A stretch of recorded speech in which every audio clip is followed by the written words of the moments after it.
Hello दोस्तों। आज मैं आपको बताने वाला हूँ माइक्रो एम्बोजिंग की प्लेट को कैसे रेडी करते हैं मशीन में इम्प्रेशन डालने के लिए। ये प्लेट का हम बोल्ट को ओपन कर रहे हैं। बोल्ट को ओपन इसलिए कर रहे हैं क्योंकि ये जो रोड है ना, बार सेटिंग की, ये अलग होती है प्लेट से। जैसे प्रिंटिंग में मशीन में फिक्स होती है, ओनली प्लेट लगाते हैं।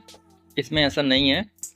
इसमें प्लेट के साथ फिक्सिंग बाहर करनी होती है और उसके बाद में उस प्लेट को जा कर के लॉक में सेट करना होता है।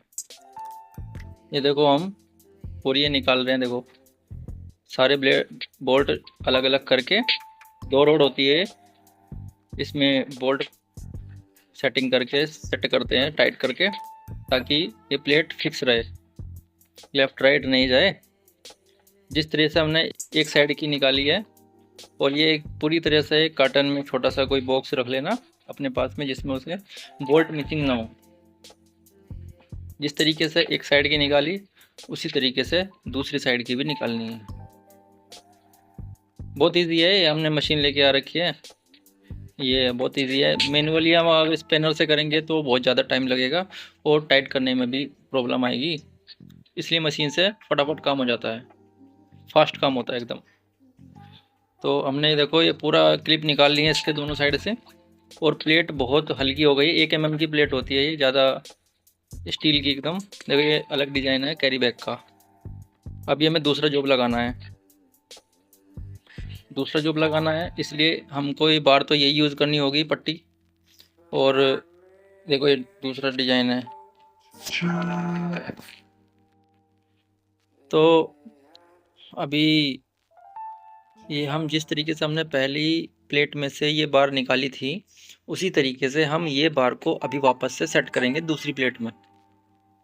हमें जितने भी जॉब अलग अलग चलाने हैं, डिफरेंट डिफरेंट टाइप के, डिफरेंट डिफरेंट डिज़ाइन, उसमें हमको बार लगाना पड़ेगा। ये बार लगाने का काम बाहर का है, एक्स्ट्रा काम है ये।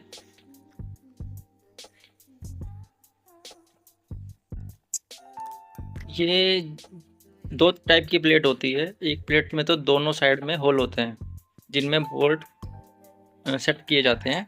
और कुछ प्लेटों में एक साइड होल होते हैं, एक साइड होल नहीं होती। जैसे आप सामने वाली साइड देखोगे, उस साइड में होल नहीं है। तो उस साइड में हमको बाहर ही रोड में बोल्ट सेट करके थोड़ा लूज छोड़ना है, ताकि इसमें हम पिरा के इसमें हम सेट कर सकें। क्योंकि डायरेक्ट इंसर्ट करने के लिए इसमें होल नहीं होते, बाहर से रोड को थोड़ा लूज रखना होता है और उसके अंदर बाद में सेट करना होता है। जिस तरीके से देखो अभी हम सेट कर रहे हैं, थोड़ा लूज किए थे बोल्ट, ताकि इसमें ये प्लेट का एक छोटा, कम से कम 1 सेंटीमीटर का हिस्सा आ जाए। और उसके बाद में हम इसको सेट कर देंगे। इसमें प्रॉब्लम क्या होती है, ये तरीका ठीक है, बट अगर हम ज़्यादा टाइट करेंगे इसको, तो ये वो प्लेट स्लिप होने का चांस है।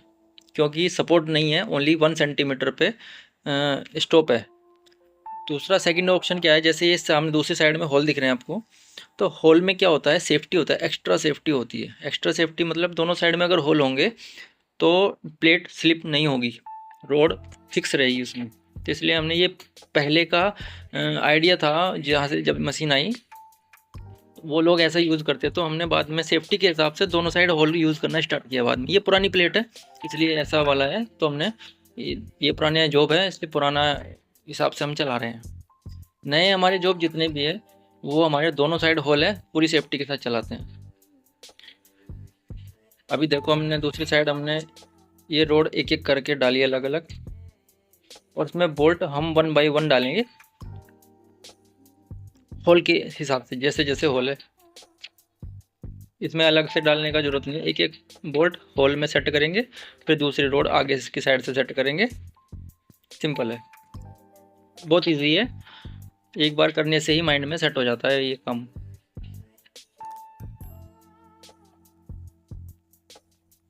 इसमें हम जो तरीका यूज़ करते हैं, इसमें 3 होल में लगातार हम स्क्रू डालते हैं। उसके बाद में एक गैप छोड़ के फिर एक, एक गैप छोड़ के फिर एक, ऐसे करते हैं। क्योंकि ज़्यादा डाल के कोई फ़ायदा नहीं है, इसलिए हम ऐसे करते हैं। क्योंकि एक्स्ट्रा सपोर्ट चाहिए उसको, लेकिन टाइट फुल रखना है। बोल्ट लूज़ नहीं होने चाहिए, बोल्ट फुल बराबर टाइट होने चाहिए, इसलिए हम मशीन यूज़ करते हैं। ये हमारा प्लेट रेडी है। नीचे हमने कार्टन रखा है क्योंकि नीचे की साइड डिज़ाइन है, उसमें स्क्रैचेस नहीं आने चाहिए, क्योंकि स्क्रैचेस आए उसमें तो बाद में वो सीट के ऊपर इम्प्रेशन डालेंगे, पक्का डालेंगे, क्योंकि स्क्रैचेस क्योंकि इस मशीन में हीट कॉन्टैक्ट है, हीट के साथ में चल रही है। जो प्लेट लगी हुई है ना, जिस सिलेंडर के ऊपर ये प्लेट लगी है उस सिलेंडर में 4 हीटर होते हैं। हीटर के कॉन्टैक्ट में आके सीट ज़्यादा अच्छा इफेक्ट देती है, इसलिए इसमें प्लेट में स्क्रैचेस नहीं होने चाहिए। ये प्लेट को पुराना जॉब है, निकालने का तरीका है। जो हमने प्लेट अभी चेंज किया ना, ये वो प्लेट निकालने का तरीका है। बहुत इजीली ये निकालने का तरीका मैं समझाने के लिए ट्राई करूँगा। 3 लॉक होते हैं इसके अंदर, तीनों लॉक को लूज करेंगे, पूरा नहीं खोलना है, ओनली लूज करना है। ये इंचिंग करेंगे, सेंटर में एक सरिया टाइप का कुछ टिक डालेंगे, एक लॉक को ऊपर उठाएंगे, जब लॉक हट जाएंगे तो ये होल्ड हो जाएगी ऊपर की साइड में। फिर उसके बाद में इंचिंग करके इसको डाउन करेंगे। वो देखो ये वही बैग है, तो हमने सिर्फ इसको रिमूव कैसे करना है इसके लिए हमने ऐसा दिखाया है। बहुत ईजी है। लॉक ऊपर वाले बोल्ट नहीं खोलने, क्योंकि ऊपर वाले ऑलरेडी लूज हो जाएंगे जब नीचे वाले से प्लेट फटेगी, तो ये निकल गया। बहुत ईजी है, इस तरह से निकालना और इस तरह से डालना। ये नया डिजाइन जो हमने अभी प्लेट सेट किया है, ये वही सेम लॉक पे हमको सेट करना है। लॉक चेंज नहीं करने हैं, लूज नहीं करने, कुछ नहीं करना है। इसमें क्या है मेथड चेक करने का, जो हमने बार सेट किया है उसके बाद 20 mm यानी कि 2 सेंटीमीटर पे इसका जो कॉर्नर फोल्डिंग है वो आनी चाहिए, बस ये मेथड है। ऑटोमेटिक आती है बट 20 mm हम मार्किंग करके करेंगे तो मच बेटर, बहुत अच्छा रिजल्ट आएगा। ये अभी हमने हीट ऑलरेडी चालू है, नई प्लेट है। ये हमने जो हम सेटिंग देख रहे हैं अभी 20 mm का सेटिंग देख रहे हैं। जो कॉर्नर पे जहाँ पे फोल्डिंग है ना ये प्लेट की, वो 20 mm है यहाँ कॉर्नर पे। ये फुल टाइट करके खींचना है अपनी साइड में को, ताकि प्लेट लूज होकर के स्लिप ना हो जाए, लॉक से बाहर ना चली जाए, क्योंकि लॉक से बाहर जाएगी तो बहुत मुश्किल है, बहुत मुश्किल से निकलती है फिर ये, क्योंकि रिटर्न आने का चांस नहीं है। सिलेंडर वापस घूमेगा नहीं, प्लेट का लॉक है तो लॉक नहीं निकलेगा। तो उसके लिए बहुत सेफ्टी करना चाहिए। और ब्लैंकेट और प्लेट एक साथ कभी भी नहीं खोलें, या तो ब्लैंकेट पहले चेंज करें या फिर पहले प्लेट चेंज करें, दोनों एक साथ करेंगे और उसके बाद में अगर खाली प्लेट लगाएंगे तो स्लिप हो जाएगी, लॉक से बाहर चली जाएगी प्लेट, बाद में मशीन ओपन करके निकालना पड़ेगा। इसलिए दोनों काम एक साथ नहीं करना। ये फुल टाइट करो, मार्किंग हमने जैसे 20 mm पे लगाते हैं ना, वही मार्किंग के हिसाब से टाइट करना है। 20 mm से नीचे नहीं होनी चाहिए, 20 mm से ऊपर नहीं होनी चाहिए। ये इसको टाइट करने का मेथड है। 4-5 बार सिलेंडर को घुमा घुमा के टाइट करना, क्योंकि मेटल है, मेटल को टाइट करने के सिलेंडर में जब घूमेगा तो लूज होगा, कोई पॉइंट लूज होगा तो फिर टाइट करना मिलेगा, इसलिए 4-5 बार घुमा घुमा के उसको टाइट करना चाहिए। 20 mm का मार्किंग वो ध्यान रखना है ग्रिपर साइड में कि 20 mm पे फोल्डिंग होती है प्लेट की, वो ध्यान रखना है। वही हमारा प्रिंटिंग का ग्रिपर सेट करेगा, वही हमारा आगे की पोजीशन सेट करेगा। ये पूरी तरह से हम टाइट करेंगे सेफ्टी के हिसाब से। ये प्लेट जैसे मैंने पहले बताया था होल नहीं है एक साइड में, इसलिए ओवर टाइट नहीं कर सकते। ओवर टाइट करेंगे तो प्लेट स्लिप हो जाएगी, चांस है, डायरेक्ट नहीं होगी। अगर हम ये बार ज़्यादा यूज़ करते हैं, रोड जिसमें सेट है वो फिर स्लिप हो जाती है, इसलिए हम होल वाला यूज़ करते हैं। इसलिए हम इसको ज़्यादा टाइट नहीं करेंगे, 20 mm पे मार्किंग सेट करेंगे, बट थोड़ा लिमिट से एक स्टैंडर्ड तरीके से टाइट करेंगे बस।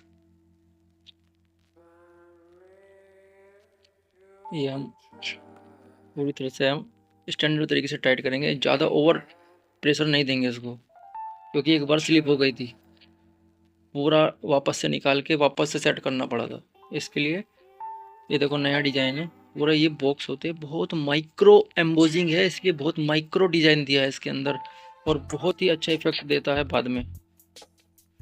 ये कोई भी प्रिंटिंग प्रेस वाला, ऑफसेट प्रिंटिंग प्रेस वाला ऐसा डिजाइन नहीं दे सकता इस मशीन के बिना। ये इतना अच्छा क्वालिटी वाला काम है, फास्ट प्रोडक्शन, लो कॉस्टिंग। और ये हम इसको, ये सेफ्टी डोर है, इसको बंद कर देंगे। ये बहुत अच्छा, देखो इसका हमने इम्प्रेशन मारा है, देखो इफेक्ट वाइट सीट के ऊपर कैसा इफेक्ट आया। देखो वाइट सीट के ऊपर इफेक्ट थोड़ा थोड़ा मैं लाइट में आपको दिखाने के लिए ट्राई कर रहा हूँ। इसका एक वाइट सीट है, एक ब्लैक सीट है। वाइट सीट का इफेक्ट देखो कैसा आ रहा है। ब्लैक शीट में बॉक्स बना करके आपको दिखाऊंगा कैसा लगता है बॉक्स बनने के बाद डिजाइन। देखो कितना अच्छा है, ये 6 अप्स है और ये कम्प्लीटली कुछ भी नहीं है इसके अंदर, बाद में स्टिकर्स लगेंगे, बॉक्स रेडी हो जाएगा। ये इंफॉर्मेशन मेरी कैसी लगी आप बताएं, लाइक सब्सक्राइब शेयर करें। Thank you.